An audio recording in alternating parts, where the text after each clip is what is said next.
அஸ்ஸலாமு அலைக்கும் சுவை விரும்பிகள். எல்லாரும் நல்லா இருக்கீங்களா? மட்டன் வறுவல் செய்ய போறோம். என்னோட சேனல இதுவரைக்கும் சப்ஸ்கிரைப் பண்ணாதவங்க மறக்காம சப்ஸ்கிரைப் பண்ணுங்க. வாணலி அடுப்புல வச்சு, வாணலி சூடானதும் எண்ணெய் சேர்த்துக்கோங்க.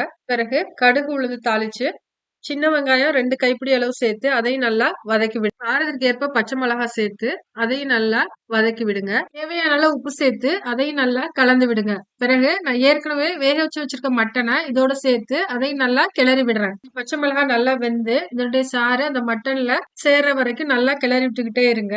இந்த ஸ்டேஜ்ல 1 டேபிள் ஸ்பூன் மஞ்சள் தூள் சேர்த்து அதையும் நல்லா கலந்து விடுங்க. இந்த வறுவல் செய்யறதுக்கு எண்ணெய் கொஞ்சம் அதிகமா தேவைப்படும். சோ இந்த மஞ்சள் தூளோட பச்சை வாசனை போற அளவுக்கு கிளறி விடு. மட்டன் நல்லா முழுசா வெந்ததும் 2 கைப்பிடி அளவு கருவேப்பிலையை சேர்த்து அதையும் மிக்ஸ் பண்ணுங்க.